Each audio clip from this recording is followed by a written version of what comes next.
Está con nosotros Alfonso López Chao, candidato a la presidencia por el partido, ¿cómo es?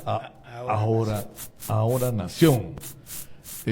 Alfonso, bienvenido. Tienes cara de candidato ya, cara de me piden que te acerques al micro. Tienes cara ya de candidato. No conocemos tiempo. ¿Cuánto? El otro día hablamos de eso, ¿no? Como 50 años. Sí, 50 años nos conocemos. ¿Ah? Qué barbaridad. En la época de la UDP. Sí, pues, qué tiempo, ¿no? Qué tiempo, por Dios. Ahora, comencemos, no quiero perder el tiempo en tonterías, sinceramente, ¿ya? Porque eso es que del terruqueo a mí me parece ya ridículo y que a estas alturas, ¿no? Ya no. Vamos a lo que importa, ¿no? Y lo primero que importa, y que yo creo que es simplemente indispensable el marcar una definición sobre esto, es qué nos hacemos con Gerí. Y cuál es tu opinión personal y cuál es la opinión de tu partido sobre esto y cómo debemos enfrentar una situación tan complicada. Estamos al borde de las elecciones, pero tenemos un presidente que es insostenible, Alfonso. Nosotros nos hemos pronunciado abiertamente como partido pidiendo su renuncia. En lo personal, he dicho varias veces que esperaba que él resolviera el dilema entre ser un presidente de transacción o ser un presidente de transición y que haga historia. He dicho que cuando una persona se coloca la banda presidencial y es presidente, al segundo no se debe a los que lo han elegido o designado en el Congreso, sino a su pueblo. Siempre es así, siempre debe ser así. Y en esa investidura de servir al pueblo, todo el mundo sabe que en ese corto tiempo, si él hace un buen modelo de transición limpia, transparente, que nadie tenga dudas, él siendo joven, tiene todo el espacio posterior para avanzar. Yo no conocía los detalles que tú mencionas de su biografía. Conocía a Anderson, sí, claro, por supuesto, con que nos unió una, no diría amistad, pero un respeto mutuo, ¿no? Pero en el caso del todavía presidente Gerí, es lamentable. Dije en otro programa que me da vergüenza ajena, ¿no? Porque soy político y él también lo es. Tú acabas de expresar en el caso de los futbolistas lo que pasa, que son referentes. Los políticos también somos referentes. Entonces, que un político que tiene todo por ganar y que no tiene que hacer mucho más que garantizar elecciones limpias y creíbles, haya optado por otro camino. Claro, ¿Qué ha pasado? ¿Qué pasa con la clase política? Claro, que es la oportunidad de después de todos estos años horribles que hemos vivido, ¿no es cierto?, ser el hombre que pasa en la historia como el que produjo un proceso de transición en el que terminamos en unas elecciones cuyos resultados fueron aceptadas por todos. Tú lo has dicho, pasaría a la historia. O sea, y que enfrentó hasta donde pudo una crisis de inseguridad gravísima, pero ya pasaste a la historia, hermano. Estás pasando a la historia como encima miente tan mal, porque hay esta canción que dice miente tan bien, miente tan mal, porque mira, el primer empresario chino, el segundo que el empresario chino, que está en Palacio de Gobierno cuando debería estar en detención domiciliaria, y le preguntan, ¿y de qué conversaron? No, es que él no se comunica muy bien en castellano porque no sabe hablar español. El señor es traductor oficial registrado ante el Estado peruano, es un traductor chino-español, habla perfectamente el español. O sea, no nos puede mentir así.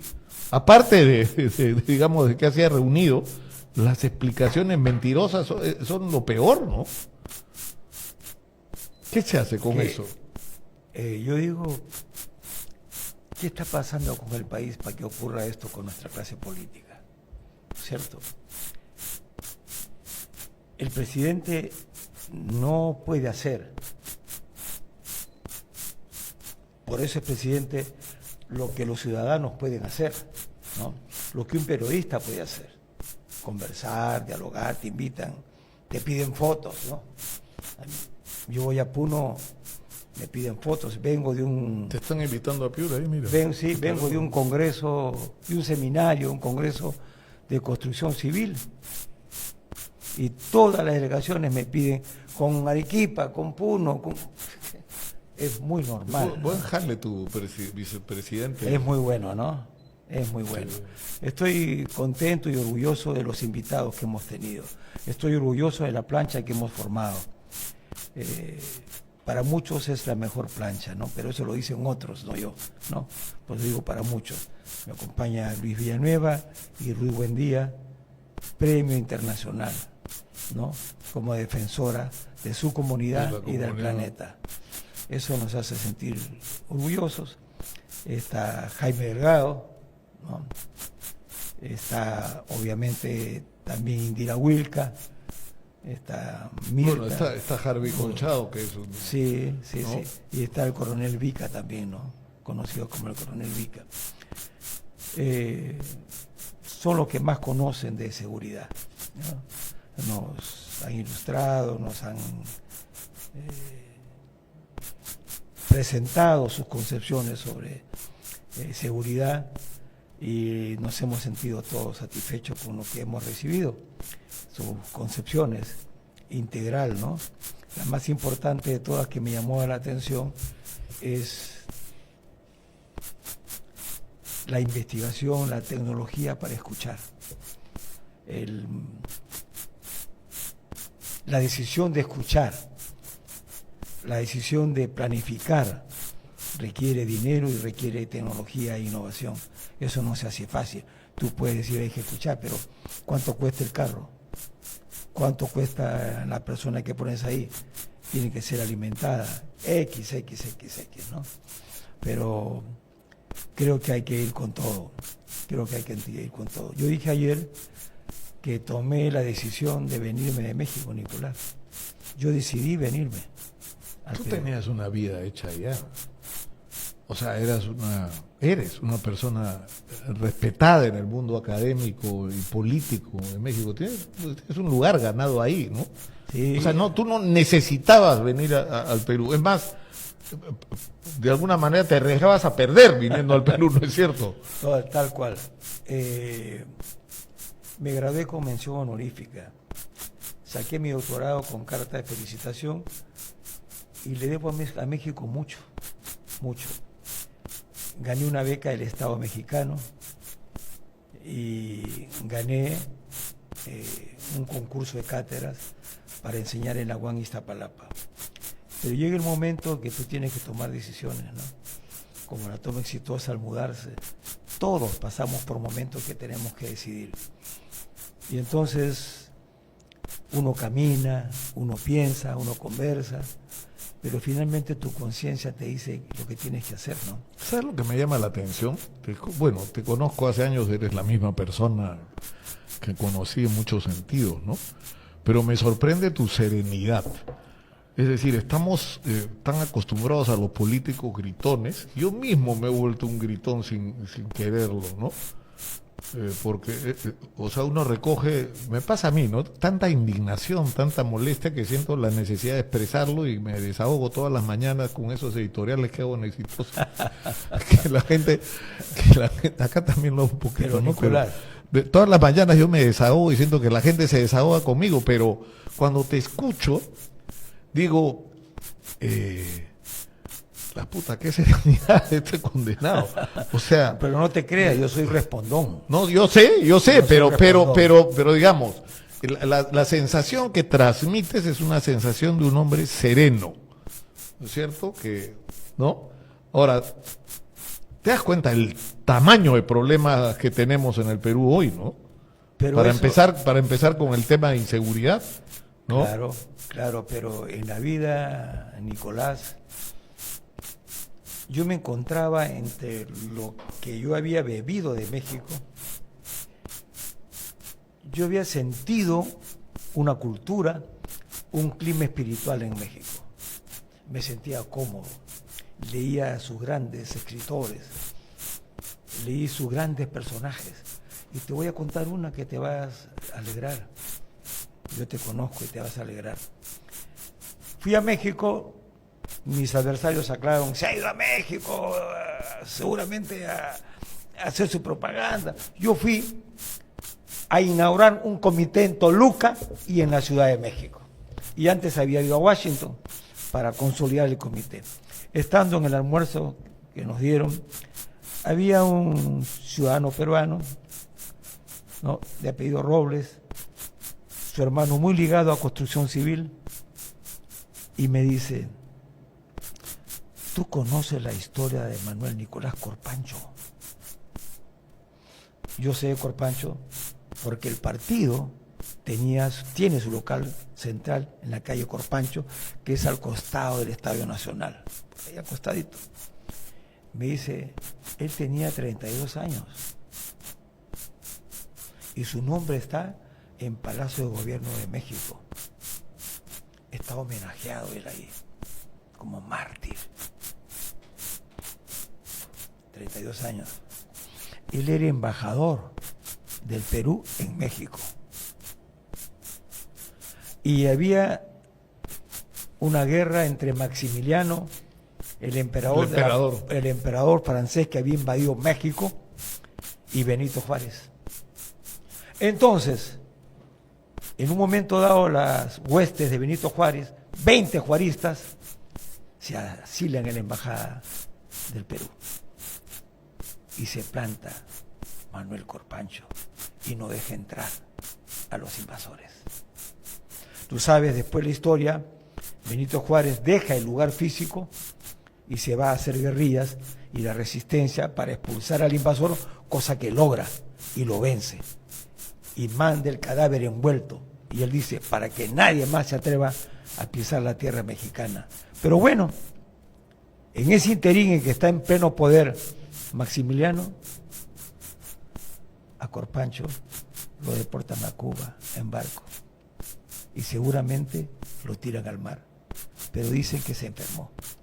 Pero tú lees su corta biografía y es mártir. ¿Te imaginas la grandeza de ese peruano? Cuando tú lees eso, dice, y comparas con lo que hay, dice, Dios mío, 32 años, entonces tú entras a un consuelo, ¿no?, a una satisfacción. Y tú dices, hay que seguir ese ejemplo. Y para seguir ejemplo, Nicolás, no hay edad. Siempre puedes seguir el ejemplo así tenga 100 años. Siempre. El ejemplo se sigue a cualquier edad. Y la prueba es Corpancho a los 32 años. Es una gotita de agua fresca.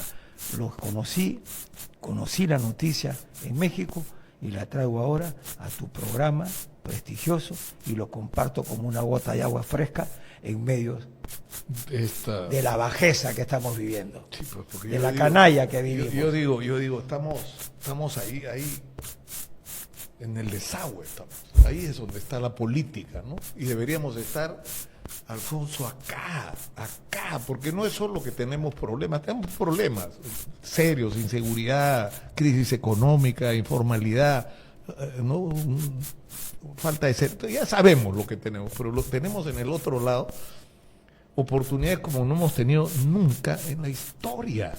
O sea, lo que tenemos hoy es así regalado, es decir, tenemos los puertos, o sea, somos la puerta al mercado más grande del mundo, que es el Asia-Pacífico, ¿no es cierto?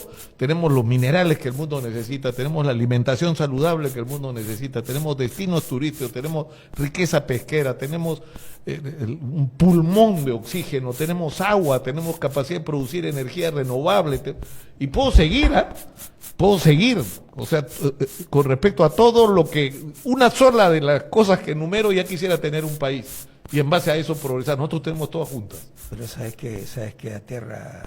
¿Qué me he preguntado yo, Nicolás? La terrible circunstancia histórica que vivimos. ¿Te imaginas todo este inmenso poder, toda esta inmensa oportunidad que tenemos y que caiga en las manos que nos han arrastrado al desagüe? Terrible, ¿no? Y por esa razón, algunas personas decidimos jugar nuestro partido Yo te lo voy a decir metafóricamente, ¿no? Metafóricamente, casi divertidamente, aunque no lo debiera decir de esa manera, pero ya que lo he mencionado lo voy a hacer. Mi familia y en el Callao, las personas de mi edad y un poco menos, nos juntábamos en familia a jugar cachito, cubilete, con 5 dados, Callao 5 rayas. Y había un momento en que uno va perdiendo y tienes, ¿qué haces si tienes 3 5 y 2? Tienes 5, ¿no? ¿Cómo ganas eso? Se para el chalaco y dice, Callao 5 rayas, carajo, no quiero nada más. Y te bota los 5 haces y se acaba el juego. Uso esa metáfora simpática y bonita porque eso es lo que uno trae, ¿no? No quiero un Congreso que maniata al presidente. No quiero ser un presidente maniatado, amarrado. Yo no sirvo para eso. Y por eso estoy pidiendo, aunque para muchos sea descabellado, pido, vamos a ganar en primera vuelta. Y me dirijo al pueblo peruano, dame tu votación para tener mayoría en el Congreso. Si no me das mayoría en el Congreso, no puedo gobernar. No puedo sacar toda la inmundicia de leyes que se han hecho por crimen. Quiero tener el poder para en un mes, en una semana, derogar todas esas leyes por crimen. Y visitar los pueblos, gobernar de los pueblos. Es lo que hace una persona decente en política en cualquier parte del mundo, Nicolás. Tú lo sabes. Ahora que hay inteligencia artificial, tú puedes moverte de esa manera. Y por eso es que hay ciertas cosas que avergüenzan, ¿no? Porque uno no entiende. Oye, es tan fácil dar el paso, vas a pasar a la historia, mira el camino, vas a pasar a la historia, te van a comparar con Paniagua, ¿no? Tal cual. Y quizás como eres más joven tienes oportunidad. No entiendo. Ajedí, dices. Ajedí, ahora, claro. Yo creo que nosotros estamos haciendo acá un esfuerzo. Yo en broma y en serio decía que estamos creando el candidato 37. ¿Por qué lo decía? Con este proyecto Plan Perú que estamos haciendo los viernes. Y donde lo que pretendemos, Alfonso, es que empecemos a discutir nuestro gran problema, ¿no es cierto? O sea, tenemos un país que ha crecido de una manera extraordinaria y con todas las posibilidades que tenemos podemos multiplicar por varias veces ese crecimiento. Pero ¿cuál es el problema? Que ese crecimiento nos vino fallado. O sea, es un crecimiento que ha permitido que algunos se beneficien, pero que la mayoría de la sociedad no transforme sus vidas. Es decir, somos el país que tú decías, Perú, y en el Fondo Monetario se paraban a aplaudir, pero ese Perú por el que aplaudían tiene desnutrición, tiene anemia, tiene 80% de informalidad, tenemos los peores servicios de Sudamérica en términos de educación, tenemos una salud que es una desgracia. El claxon. ¿No?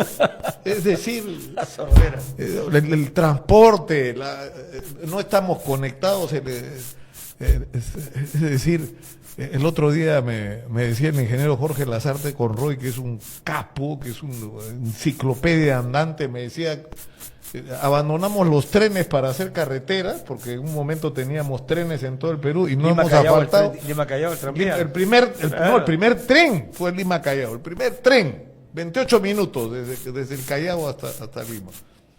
Y lo que decían, no hemos asfaltado ni el 10% de las carreteras, o sea, es un desastre el país que no tiene justificación.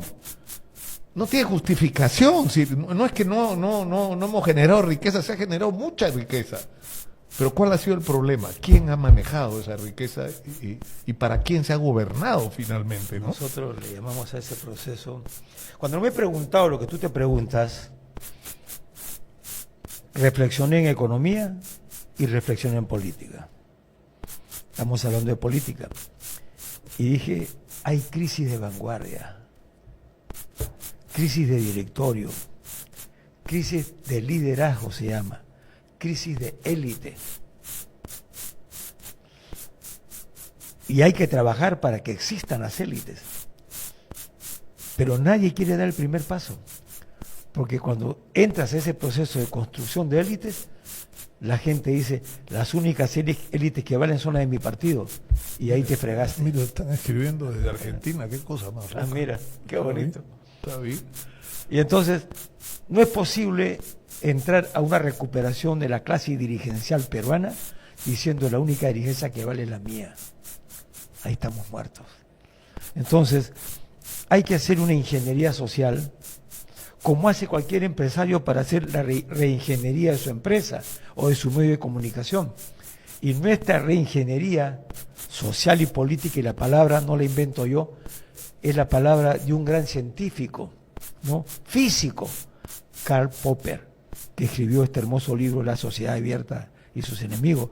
Él habla de la necesidad de ingeniería social, algo que no han entendido los neoliberales nunca, que lo elogian a él sin haberlo leído completamente.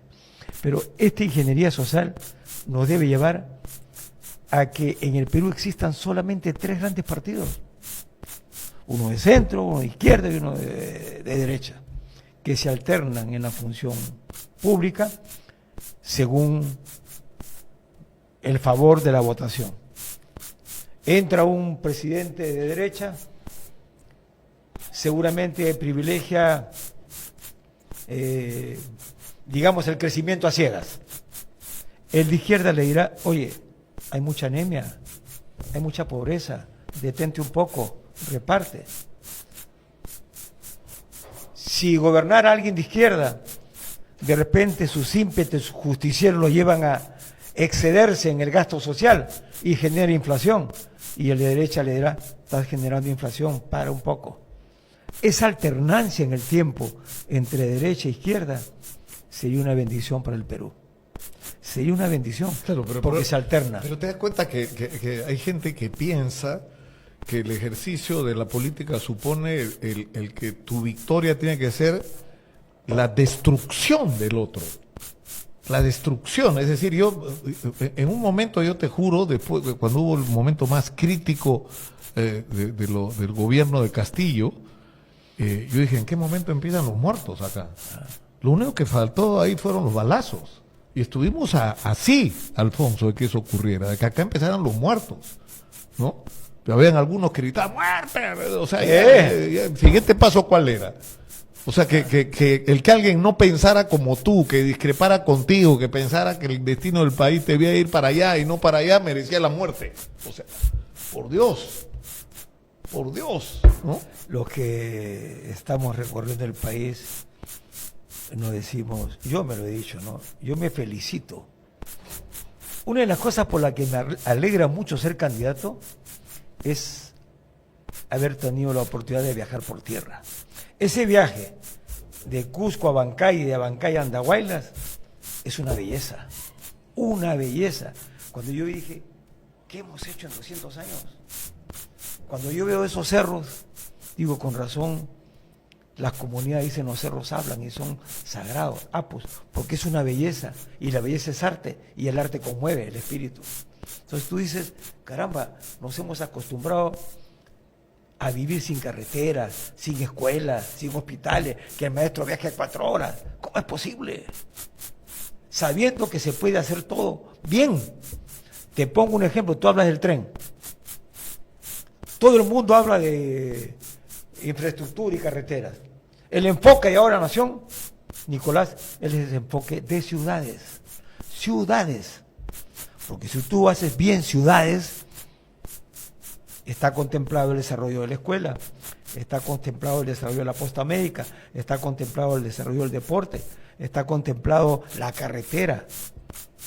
Y yo me he enterado hace 3 días que el proyecto de la unidad vecinal número 3 era ejemplo del mundo. Por supuesto. Del mundo. Mira, Nicolás, 3 pisos sin ascensor. Bloques. Entre bloques hay la misma distancia y es puro jardín.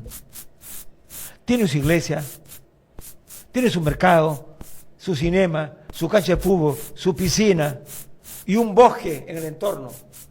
Ahí vivía mi tía y yo vivía en el barrio obrero frigorífico y tenía lo mismo a una escala chiquitita de 126. El colegio, comisaría, la piscina, la carne del camal, el muelle de pescadores, en chiquito. 7 hermanos. Las casas tenían que haber medido entre 90 y 100 metros cuadrados. 3 dormitorios, lo que yo recuerdo. ¿Cómo es eso? ¿Cómo se financió eso?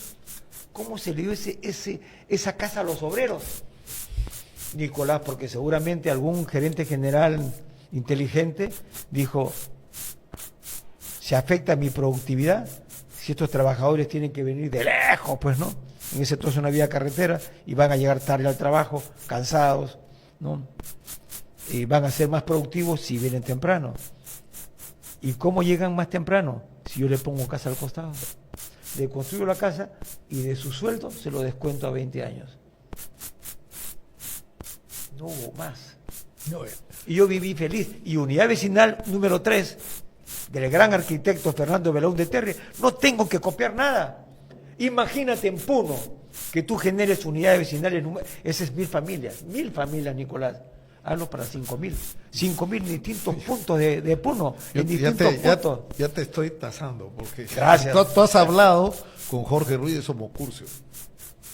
Me corto un brazo si no has hablado con Jorge Ruiz de Somocurcio. Sí, he hablado porque con él. Jorge hace años que está predicando prácticamente en un desierto sobre la necesidad de construir ciudades, de construir calidad de vida para la gente, o sea, él dice que se puede construir, ¿cuánto? 200.000, 250.000 viviendas al año. Al año. Hemos conversado, efectivamente, hemos coincidido en eso, ¿no? Él ya venía pensando, y en mi caso surge cuando converso con Willy Ludeña de la UNI, ¿no? Gran arquitecto. Él hace un artículo en La República sobre el barrio obrero del frigorífico, y dice, debe convertirse en un monumento industrial de los constructores. Y entonces nos hemos reunido con Jorge Ruiz y otros arquitectos, y esa comisión la va a presidir Lucho Villanueva. ¿Quién mejor que él, no? Que es constructor. Pero el enfoque de ciudades es un enfoque además, novedoso. ¿Sabes lo que? Yo creo que es importante esto que estás tocando, porque uno de los grandes problemas que tenemos es la falta de calidad de vida de la gente, ¿no es cierto?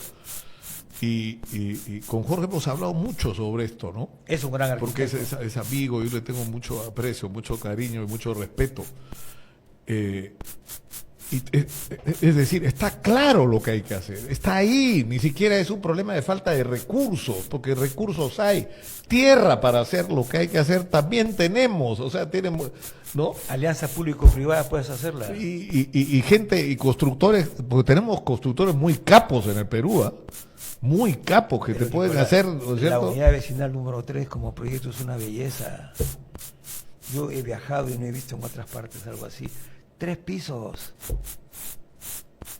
Es como si tuvieras la cuadra donde estamos y al frente del mismo tamaño hay jardín verde. 3 pisos. 1000 familias. Mi sueño es hacer 5000 familias y empezar en un lugar que no sea Lima, que sea provincia, Puno, Cusco, Apurímac, Huancavelica, Huancayo, qué sé yo. La gente tiene que verlo para que te creas. La gente debe verlo. Se lo dijo y lo hizo. Lo propuso y lo hizo. Y hay que juntar a los mejores. Nicolás. Ahora, porque tenemos los mejores. ¿Qué es lo más? Mira, a mí me ha pasado, Alfonso, en estos años entrevistando gente y discutiendo a veces con mi productora que me dice, pero eso no hace rating, la gente... Pero poniendo en la agenda las cosas que había que hacer en el Perú. Mira lo que hemos hecho, hemos escuchado a la gente, y ese lema de la voz de los que no tienen voz no es broma, es en serio, escuchamos a la gente. Es bonito. Escuchamos a la gente. Hoy día, por ejemplo, he llegado a la radio y había un dirigente de Atalaya, que la cara yo le decía, escúchame, hace 20 años, 18 años estuve en Atalaya, tienen los mismos problemas que hace 18 o 20 años, y el hombre está en la puerta de la radio, le digo, pasa, ¿no? para que la gente te oiga, ¿no es cierto? Porque están bravos, ¿ah? Van a bloquear el río y van, uy, eso va a ser un desmadre si no les hacen caso, porque están con toda razón hartos, pero a lo que voy es que lo que hemos tratado de hacer es escuchar a la gente, pero escuchar no solo los problemas, sino escuchar a la gente que tiene respuestas. Y te sorprendes de la sabiduría, el conocimiento, las ideas que hay sobre lo que hay que hacer en el Perú. Y basta recorrer el país y vas a encontrar respuestas a todos los problemas. El problema es que esa gente que tiene las soluciones no está donde debería estar, pues. No, está, no tiene el control, no tiene el poder. Yo creo que hay cosas que uno tiene que hacer para que te crean. Tienes que hacerlo. Estoy en campaña y lo digo. Por ejemplo, es difícil juntar talento a pesar de diferencias ideológicas. Tú te acordarás, lo hice en la revista Apertura. Yo no negué mi filiación de ser un socialdemócrata o un hombre de izquierda democrática. Pero ahí estaba Pedro Planas, por ponerte un nombre. La gente no sabe quién No. es Pedro Planas, un personaje. Claro. Además un hombre Sí, pensante. Pensante. Y entonces, ¿cuál es el punto en común? El punto en común es como la selección de fútbol, Nicolás. Tú eres de la Alianza, de la U, del Sport Boys, pero juega la selección, te ponen la camiseta y hay uno de cada uno según sus talentos. ¿Por qué no se puede hacer para hacer una revista? Y lo hicimos. ¿Por qué no podemos decir, pongámonos de acuerdo en que el Perú necesita 3 grandes partidos, uno de derecha? ¿Cuál de derecha quieres ser? Hermano, el requisito es, para todo, para los 3, es que tenga doctrina, una idea de derecha. Plantea tu planteamiento, di tus cosas. Tu proyecto para el país. Di democracia interna. Porque necesitamos que se produzcan líderes en la derecha, en el centro, en la izquierda, pero con pensamiento y con ideas. Ya que estoy en tu canal, ¿acaso no necesitamos 10 Nicolás Lucar en el país? ¿Acaso no sería saludable que si llega un presidente de la República y el señor en medio de comunicación, vamos a embarcarnos en un gran proyecto gigantesco sobre la industrialización del país a largo plazo? Se va a demorar 15 años. Por favor, acá está el proyecto. El periodista sabe, conoce y te va a decir dónde hay trafa y te va a señalar. Y el presidente de la República no tiene nada que perder sino ganar si hace eso. ¿Por qué no se hace? No lo entiendo. Si todo es ganancia para esa persona, pasa como un presidente honorable, histórico, ¿no? Yo creo que cuando yo he venido, Nicolás, yo distingo entre política económica y economía política. Distingo entre política económica y proyecto nacional, ¿ya? ¿Qué es política económica? Política fiscal. ¿Hemos cobrado bien o no los impuestos? Política cambiaria. ¿Hemos movido bien el tipo de cambio? Política monetaria. ¿Hemos movido bien la tasa de interés? Y luego políticas industriales, de salud, de lo que tú creas conveniente. La economía política es eso y mucho más. Eso y mucho más. En eso mucho más entra la geopolítica. No vives aislado, ¿no? Tienes que moverte con cuál es el espíritu que anima ese proyecto. Mira lo que acaba de escribir don Julio Schiappapiedra, a quien yo conozco desde niño, cuando su familia tenía una pequeña librería en la avenida Larco. Vendían revistas, era una fantasía. Julio ha escrito: Alfonso López Chao, el más capaz para dirigir, unir y hacer progresar al Perú. Tiene valor, ¿no? Gracias, Julio, gracias. Que lo diga Julio, ¿no? Bueno, creo que yo necesito aprovechar tu canal para decir el centro. Porque podemos hacer en este momento una lista de cosas, de productos, de tareas chiquitas.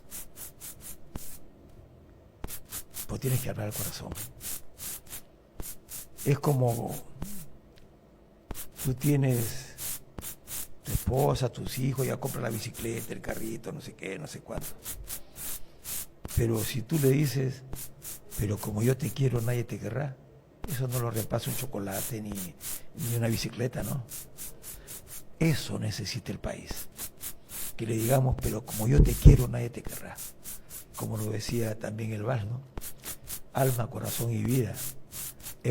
Alma para conquistarte, corazón para quererte y vida para vivirla junto a ti. Es hecho para dedicársela a una mujer, pero se la podemos dedicar al pueblo, ¿no? ¿Sí o no?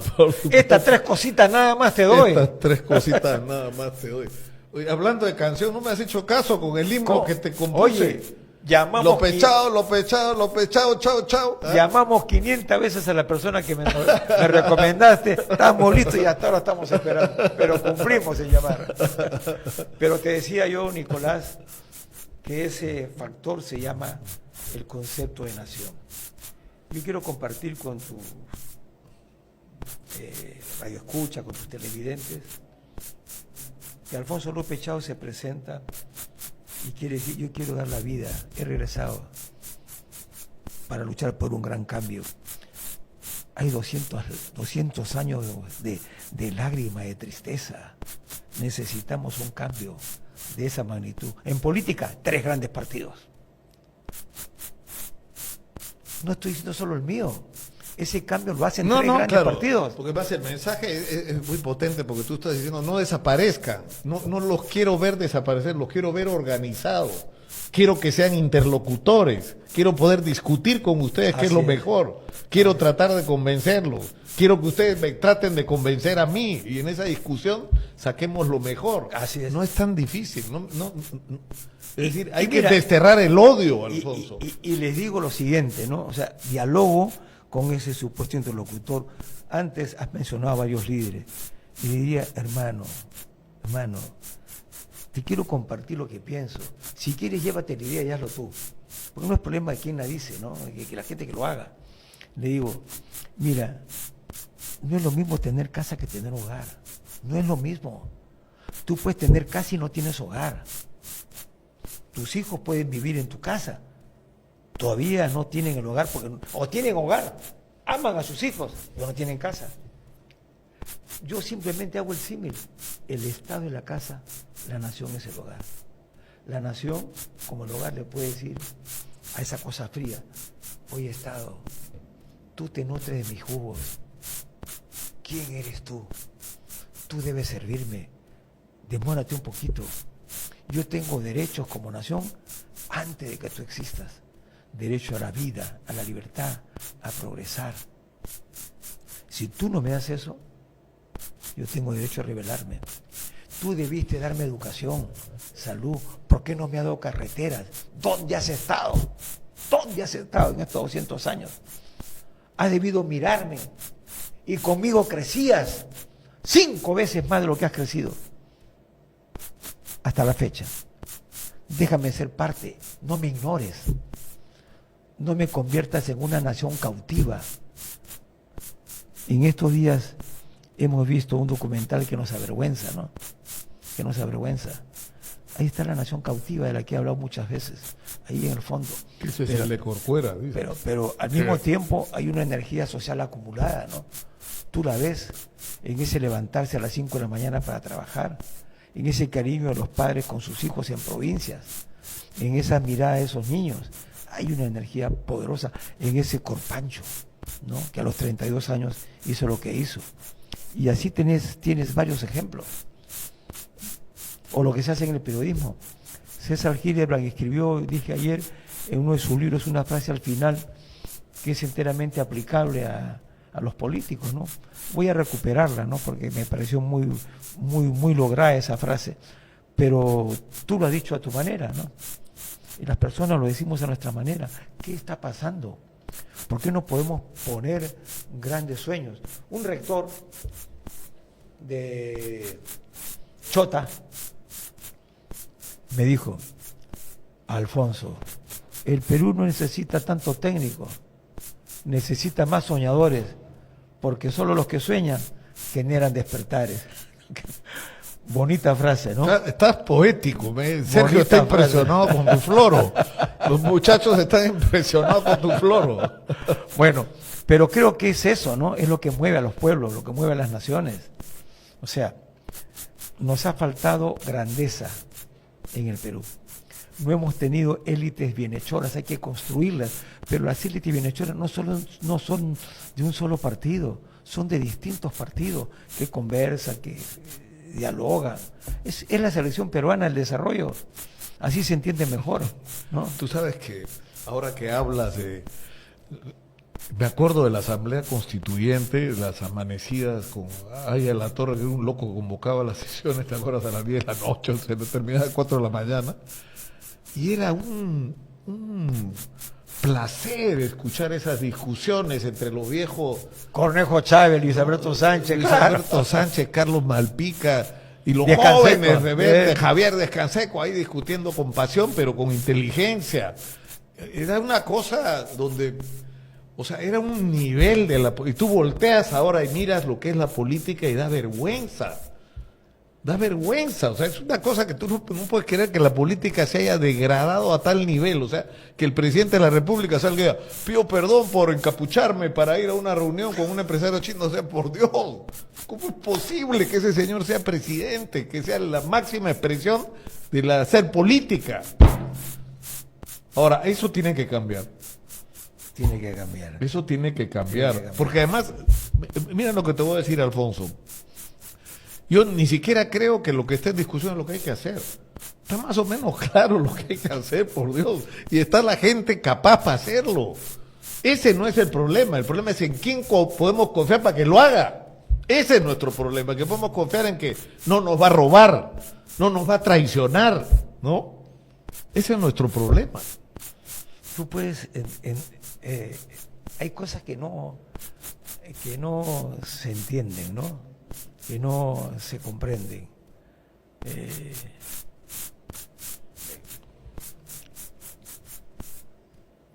Tú puedes pensar y decir, ¿qué es mejor? ¿No? ¿Qué es más edificante? Trabajar para tener $5,000 en el bolsillo o trabajar para construir seres humanos que multipliquen. Yo creo que ese es el rol de los políticos, trabajar para que existan grandes empresarios como Henry Ford, trabajar para que existan grandes inventores, trabajar para que existan grandes arquitectos, grandes periodistas. Ese es el rol hermoso de la política, es la síntesis de todo. La política es la síntesis de todas las artes. Bendecido aquel que llega a un punto donde puede mover los hilos de todas esas artes para el beneficio del pueblo. Ese presidente, todos pueden ganar los empresarios, pero ese presidente su vida tiene que ser magisterio.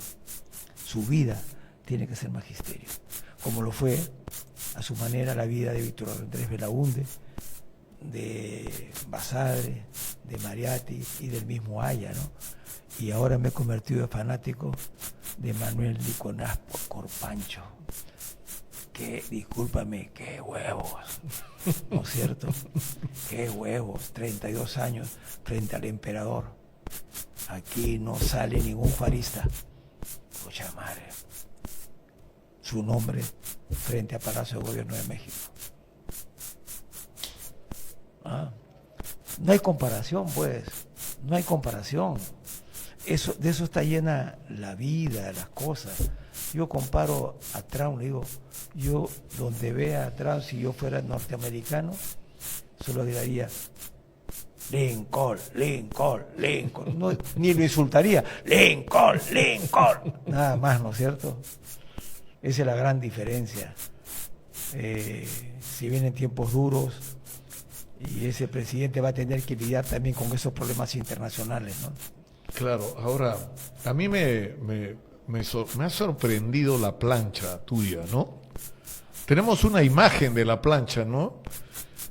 Porque la plancha, tú dices, ¿qué hace un académico, un intelectual, un pensador, que es más o menos lo que eres tú, con un obrero de construcción civil y con una dirigente y defensora de los derechos de las comunidades amazónicas, ¿no es cierto? Que es un personaje, además, que tiene una historia, que hace una película sobre la vida de esta mujer.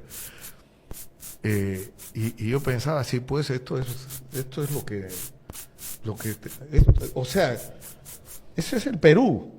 Cada uno es un pedazo del Perú, ¿no es cierto? Cada uno, ¿no? Y sí, pues, ahí entendí más o menos por dónde iba tu Claro, mensaje, ¿no? pero también Nicolás Lúcar, Lucho Villanueva hizo lo que no podía hacer ningún político. Él lo hacía, convocaba a diálogos en el piso 11. Pero eran desayunos, yo siempre me Claro, quejaba, decía Lucho, ¿no no es hagas desayuno, que a esa hora yo tengo un programa, que no podía ir a su desayuno porque yo estaba en el ¿No es aire. cierto? Claro, claro. Me estás discriminando. Pero Bueno, es que la gente no sabe lo que ha hecho. Ha hecho una cosa, miren, hace años que la huelga de construcción civil no ocurre porque todos los años se ponen de acuerdo con la Cámara Peruana de los Constructores y han demostrado que los empresarios de la construcción y los obreros de la construcción pueden vivir en paz y beneficiarse todos del progreso de la construcción en el Perú. Es extraordinario y han tratado de extender eso a la sociedad, organizando estas discusiones para esa experiencia, a abrirla a otros espacios. No, es muy bacán lo que ha hecho. Bueno, con esa forma de actuar, yo me he reunido con los embajadores de Europa, ¿no? Y voy a buscar reunirme con los empresarios. Tengo una invitación de Confiep, ¿no? Y el día 7 tenemos una reunión en Ancón con los empresarios emprendedores, ¿no?, que quieren un parque industrial, a escuchar. En realidad, la gente no logro transmitir. Me aprovecho de tu programa para reiterar, por formación de economía política, que no es política económica solamente, que le incluye, soy una persona que respeta la propiedad privada y que soy más proempresarial que muchos. La mayoría mira su bodega o su negocio.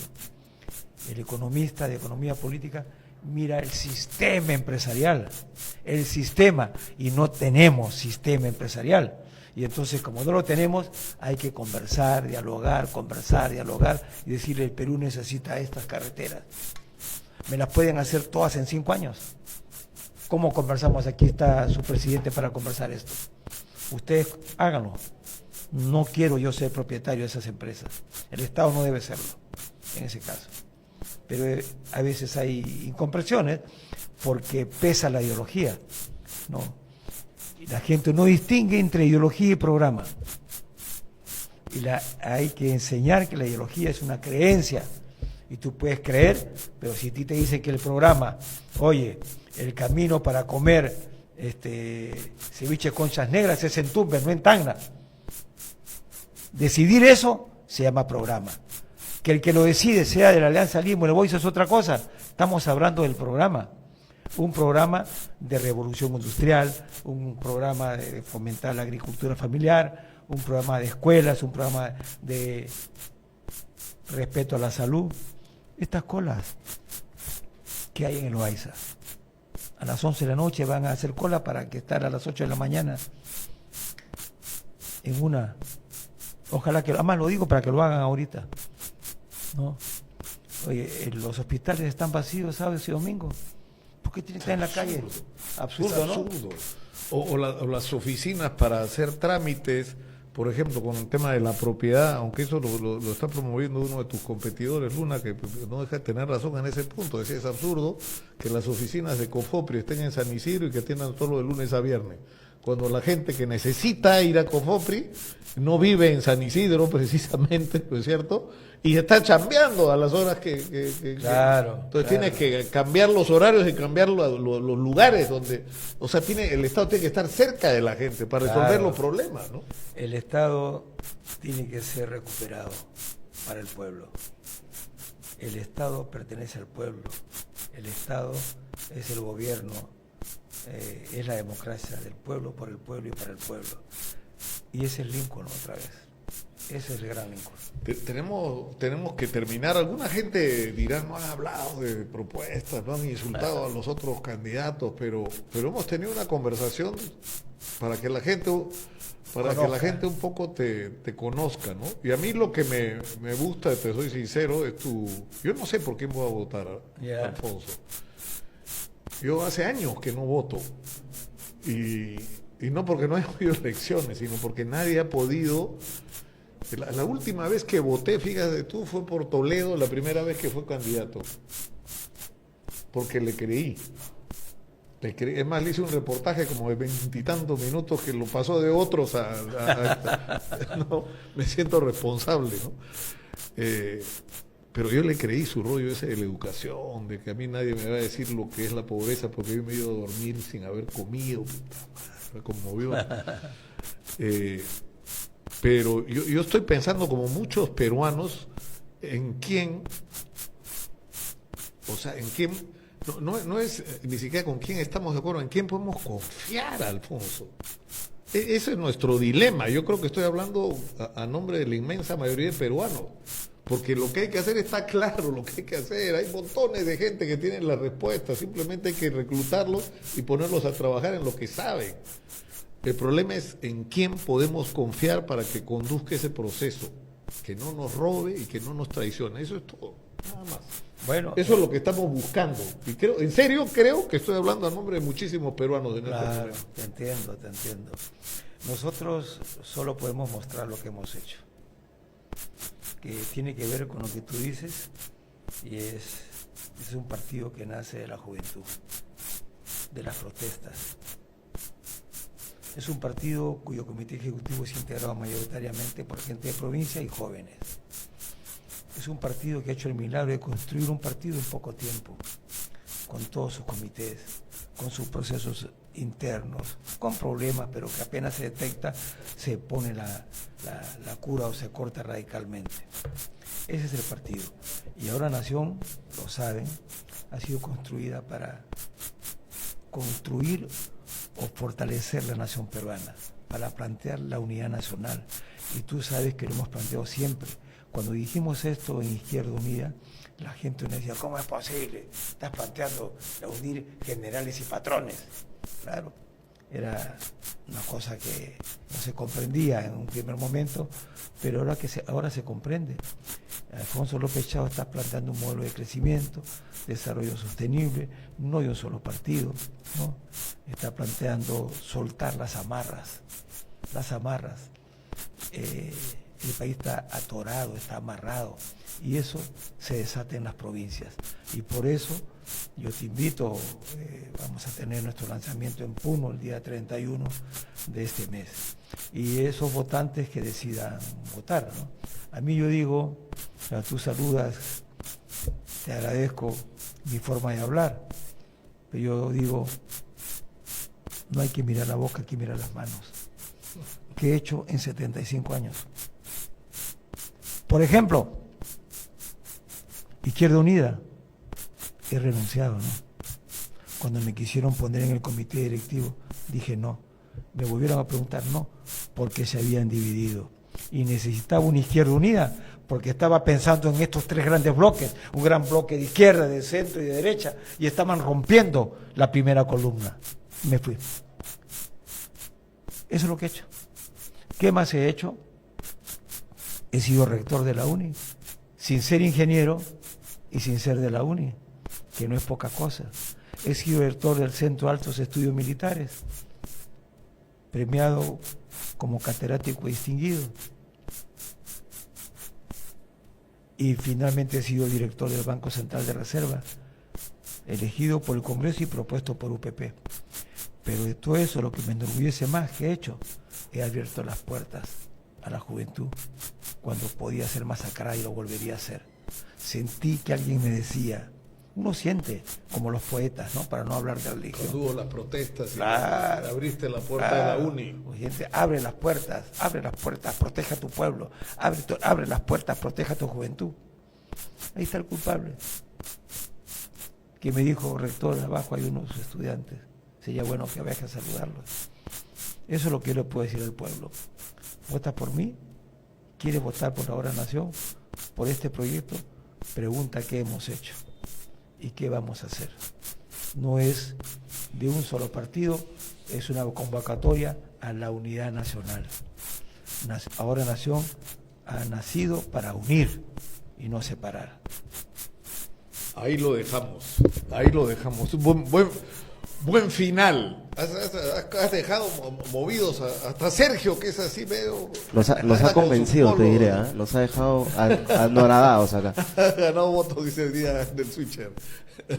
Muchas gracias, Alfonso. Un gusto, en serio. Gracias, Nicolás. Un gusto estar contigo y te insisto, esa serenidad, por Dios, esa serenidad en un momento tan convulsionado, eso habla bien de ti. Gracias, habla bien Nicolás. de ti. Terminamos por hoy, cerramos. Marca los cascos de Ahora Nación y escribe el número 1 para senador por Ancash. Asterio Guevara es la decisión.